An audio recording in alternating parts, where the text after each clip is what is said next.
네, 레드캠프 오늘은 성일종 국민의힘 의원과 함께하겠습니다. 어서 오세요, 의원님. 예, 안녕하셨습니까? 네, 어제 정기국회 개회식이 있었는데 의원님도 상복 입으셨습니까? 그래 똑같이 했죠. 왜 입었어요, 상복을? 우선 보기 좋지 않은 모습을 국민들한테 이렇게 보여드려서 참 예. 죄송하다는 말씀을 드리고 예. 그렇게 할 수밖에 없었습니다. 왜 그러냐면 한복을 입자 그러면서 이렇게 화합의 의미로 함께하자 이렇게 얘기를 하셨거든요. 그런데 모든 법안들이 일방적으로 독주해서 다 야당이 반대하는 거 다 하지 않았나요? 특히 인권위원 같은 경우는 여야가 추천을 하면 그건 다 합의가 됐던 내용이에요. 그거를 깨고 이 두 번째 또 다 부결을 시켰잖아요. 이건 있을 수가 없는 얘기입니다. 각각의 목이 있어요. 왜냐하면 그 위원회는 여당도 야당도 각각의 생각하는 사람들이 가서 의견들을 내는 자리에 위원들이거든요. 네. 그런데 이런 것들을 다 화합과 협치를 다 깨면서 한복을 입고 화합하는 모습을 보이자라고는 제안에 대해서 지금 야당이 응할 수가 있겠습니까? 어쨌든 이러한 국회가 일방 독주가 이루어지고 또 균형을 못 잡고 있는 의장에 대해서 국민들한테 알려야 되는 절박함을 그렇게 할 수밖에 없었다. 그래서 보기 좋지 않은 모습을 보여드린 것도 죄송하지만 또 한편으로는 그렇게 갈 수밖에 없는 야당의 처지가 그렇습니다. 야당의 처지가. 근데 뭐 여기서 이제 건건이 뭐 이제 옳고 그름을 이 자리에서 따질 필요는 없을 것 같고 그냥 좀 모으면 지금 여야가 너무 가파르게 대치하고 있는 것 같아요. 그죠? 현상적으로. 이걸 좀 풀 수 있는 뭐 모멘텀이나 이런 게 없을까요? 어떻게 생각하십니까? 저희가 윤석열 정부 시절에도 그런 게 약했지요. 예. 그렇잖아요. 야당과의 대화를 하는데 오랜 시간이 걸렸었고 그렇죠. 또 그런 평가를 국민들께서 표로 내려주셨었을 때 이제 만나거나 이랬거든요. 지금 모습이 뭐가 틀리지요? 똑같거든요. 지금 이러한 일반 독주를 하고 네. 이 독주뿐만이 아닙니다. 이게 이런 법을 만들면 안 돼요. 민주주의가 지금 파괴가 되고 있잖아요. 방송법 하나만 예를 든다고 한다면 옛날에 민주당이 야당할 때 7대 6으로 하자 그랬었어요.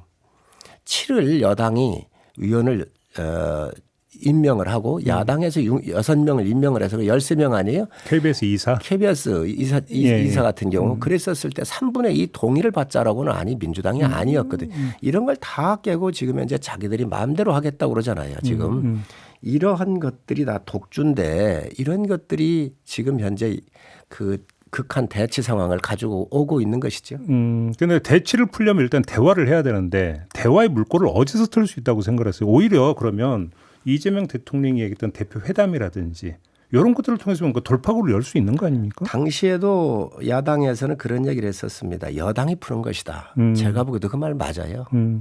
힘 있는 자 쪽이 손을 잡자고 하는 것이지 힘 없는 자가 잡자고 할 수는 없잖아요.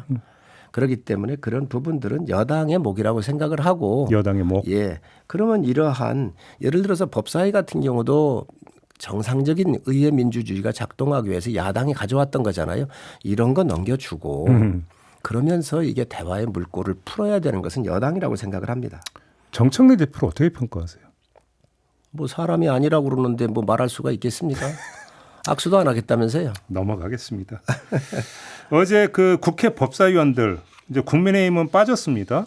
국회 법사위원들이 서울구치소에 가서 그 윤석열 전 대통령 체포영장 집행 장면에 담긴 CCTV 영상을 열람을 했는데 의원님 어떻게 평가를 하십니까?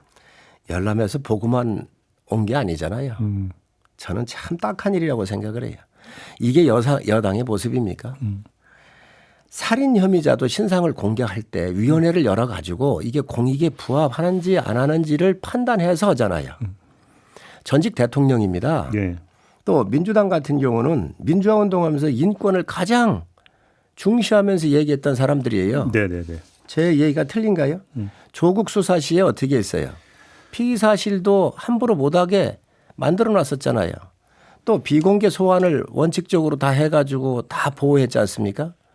지금 헌법 12조 2항 같은 경우 또 형사소송법 283조에 보면 형사상 불리한 진술을 강요 당하지 않는다라고 되어 있거든요. 이러한 것들을 다 알면서 거기에 간 사람들 중에는 법률 전문가도 있습니다. 그런데 이거는 완전히 전직 대통령 망신주기지요. 그래요. 그러면요. 그리고 또 이거 인권 침해입니다. 이게 폭력입니다. 폭력. 아니 전직 대통령이 뭐 팬티바람으로 있었는지 뭐 이게 국민들한테 알려가지고 그게 뭐가 그렇게 정의가 바로 서고 아니면 여기에 얻는 이득이 뭐가 있겠습니까? 이 점은 어떻게 보세요? 그러니까 지금 말씀하신 대로 그 진술 거부권은 하나의 권리예요. 그러니까 그 행사한다고 누가 뭐라고 안 하잖아요. 제지할 수도 없고. 근데 법원이 발부한 체포영장 집행에 응하지 않는다. 이건 좀 다르게 평가를 해야 되는 거 아닐까요? 그것도 본인의 뭐 안 가겠다는 거잖아요. 예, 그러니까 그 권리를 그냥 인정해 주면 되는 것이지요. 본인이. 그게 권리라고요? 아, 그러면요. 본인이 안 가겠다 그러는 거 아니에요? 그건 그러니까 네. 법 집행에 대한 거부죠. 아, 그럼 거부하는 거에 대해서 또 가중을 하든지 처벌을 하든지 하면 되는 것이지. 아, 그렇게 하면 된다. 그렇습니다. 아니, 그거에 대해서 저항하는 모습을 여당 의원들이 그 CCTV를 보겠다고 하는 것도 잘못된 것이고 또 이거 바람직하지 않다고 이미 정성호 장관도 얘기했잖아요. 그거를 그래 여당 의원들이 가가지고 그거를 보고 나와가지고 생중계하듯 이게 맞는 행위입니까? 넘어가겠습니다. 오선의 나경원 의원이 국회 법사위 지금 야당 간사가 됐어요. 자, 어떤 그 생각, 어떤 전략으로 나경원 의원을 배치했다고 봐야 되는 걸까요?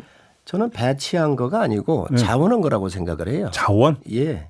우선 추미애 이제 위원장이 법사위원장이 되셨잖아요. 예.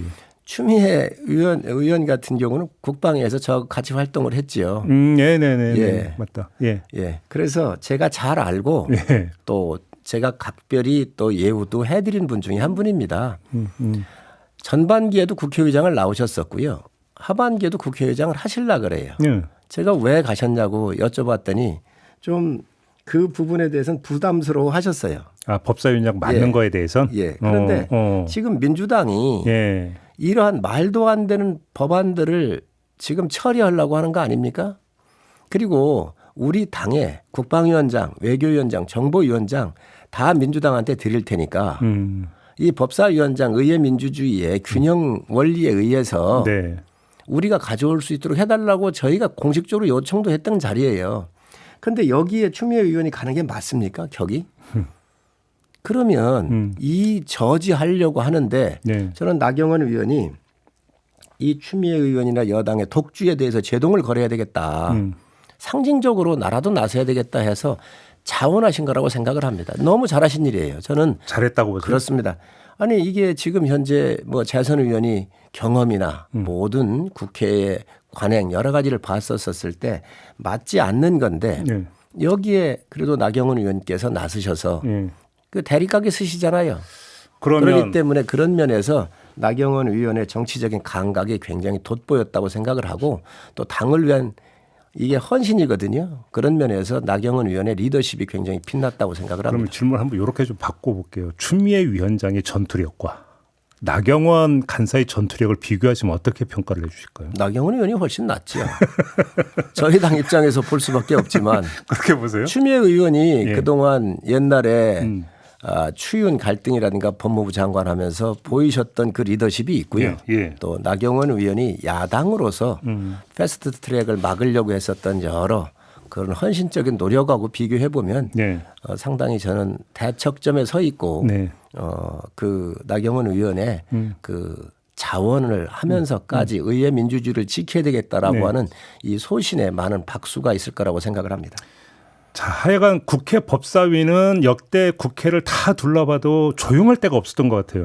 그죠? 만약 근데 의원님한테 원내 대표단에서 법사위 가라 하면 가시겠어요? 법사위는 아무래도 법의 지식을 많이 갖고 있는 분들이 가는 게 좋습니다. 가기 왜냐하면 싫다는 말씀이시죠? 저는 거기에 맞지 않죠. 예. 네, 한번 그거는 뭐 정확하게 알아야죠. 상식적 선에서 접근하면 몰라도 그러니까 이 지금 현재 상식의 법률이 법들이 지금 처리되고 있는 데가 아니거든요. 네. 그렇기 때문에 여기에는 전투력도 있어야 되고 또 법률적 지시는 아주 기본적으로 가지고 있어야 되는 네. 굉장히 중요한 부서입니다. 네, 별로 법사위에는 애정이 없는 걸로 정리를 하고 예. 지금 국방위원장 맡고 계시잖아요. 예, 그렇습니다. 그 상임위 얘기는 그 얘기 잠깐 좀 하죠. 지금 군 인사가 있었습니다. 사성 장군 7명을 모두 전역시켰어요. 이건 어떻게 평가를 하십니까? 뭐든지 물 흐르는 게 좋습니다. 자연스러운 게 좋은 것이고 전문가가 거기에 와야 되고요. 네네네. 일괄적으로 한꺼번에 다 내보낸다고 그래서 세력 교체와 같은 이런 느낌이 들잖아요. 그런데 군은 그런 데가 아니에요. 가장 전문성이 중시되는 곳인데 뭐 인사권 특히 군 인사권이 대통령한테 있는 것이기 때문에 저희가 뭐 잘했다 못했다 평가하는 거는 바람직하지 않지만 어쨌든 이러한 부분에 대해서는 예. 군만큼 전문성을 필요로 하는 데가 없거든요. 이런 부분들은 물 흐르는 게 하듯이 하는 게 전 좋다고 생각을 합니다. 근데 이제 그 이제 12.3 계엄의 여파라고 봐야 되는 거잖아요. 근데 계엄 여파 이야기를 하시는데 예.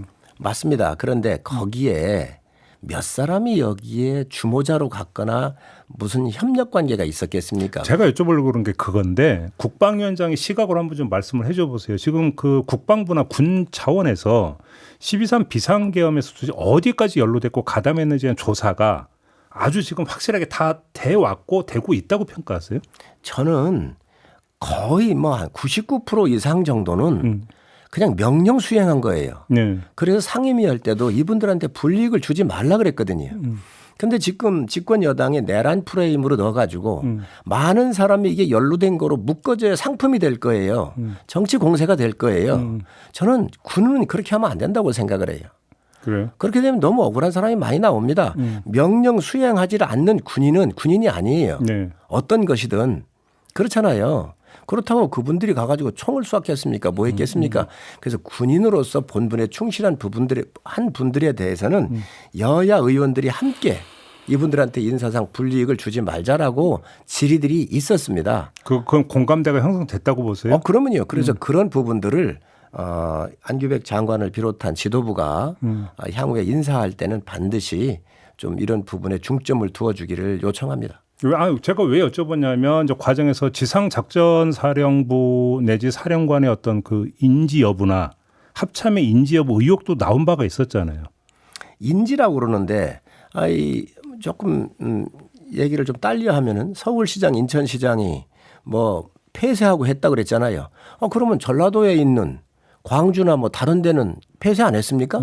지금 이렇게 아주 인위적으로 조작을 하면 안 된다고요. 군은 더더욱 그렇지요. 그냥 명령 수행하는 거에 충실했느냐 안 했느냐 이거를 봐야지. 그 군인이 그런 업무도 안 했다 그러면 그 군인이 아니거든요. 그러면 전쟁 났을 때는 어떻게 할 거예요? 이러한 특수성을 우리는 고려를 해야 한다고 생각을 합니다. 근데 이제 문제는 이제 논점은 그거겠죠. 그 명령이 이제 그 정당한 명령이냐 부당한 명령이냐 이 부분 아니겠습니까? 알겠고요. 지금 그 민주당 안에서 나오고 있는 내란 특별재판부 설치 문제는 어떻게 평가를 하세요? 내란 재판부를 만들겠다.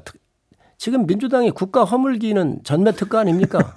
검찰 다 허물어버리고. 국가 허물기라고 보세요? 그러면요. 지금 현재 방통위원장 쫓아내려고 방통위원회를 해체하고 다른 위원회를 만든다고 하는 거잖아요. 그런데 저는 그 얘기를 하고 싶습니다. 검사들 다 탄핵을 했지요. 그리고 재판관들 재판 마음에 안 들면 탄핵한다고 협박 다 했지요. 이제는 특별재판부 만들면 대한민국 법원은 왜 존재하지요? 그러지 말고 민주당에서 아예 이 법 저 법 만들면서 민주적인 절차를 거쳐서 일을 하는 것처럼 국민 속이지 말고 아예 민주당 하고 싶은 대로 하겠습니다 하고 법 하나를 딱 내고 그 법에 의해서 그냥 다 하라 그러십시오. 뭐 그걸 그렇게 다른 법을 만들면서 그렇게 절차를 다 지켜가는 것처럼 국민 속입니까? 그냥 민주당 하고 싶은 대로 한다. 이런 법 하나 내놓으면 뭐 거침없이 할 수 있을 거 아닙니까? 그런데 그 계기가 됐던 것 중에 하나가 지기현 부장판사의 문제 아니겠습니까? 그건 어떻게 평가하세요? 지기현 부장판사를 왜 민주당이 평가를 하죠? 자기 마음에 안 들면 무조건 내 편이 아니면 무조건 내란 가담자이거나 협력자인가요? 그러면 사법부가 왜 존재합니까? 저는 그 양심에 맞는 판단한 사람을 그러면 이재명 대통령이 유리하게 판단했던 사람들은 다 내 편이어서 아무 얘기를 안 하고 이재명 대통령에서 불리하겠던 사람 다 그럼 탄핵한다고 얘기했었잖아요. 이런 사법부를 만들면 집권 여당은 안 된다는 것이요. 전 공정하게 가야 되는 것이고 무슨 지금 그 정성호 장관도 그런 거에 대해서 상당히 그 검찰이나 이런 부분도 지금 그 민주당이 잘못하고 있는 거에 대해서 이렇게 옳은 소리를 내고 하셨던데 이 내란과 관련돼 가지고 뭐를 하느니 이런 특별 재판 만든다고 하는 것은 정말로 대한민국 허물기라고 생각을 합니다. 알겠습니다. 대표로 장동혁 의원이 선출이 됐어요. 지금 대표로 잘하고 있다고 평가하십니까? 아직은 된 지가 얼마 안 됐기 때문에 며칠 안 됐죠. 예, 국민들께서 다 지켜보시겠지요. 우선 당대표가 됐기 때문에 인선하는 거를 보면 그래도 가장 중립적이고 경험 많고 그건 김도읍 의원 같은 경우를 정치의장에 발탁하는 거 보면 평이 좋지 않습니까?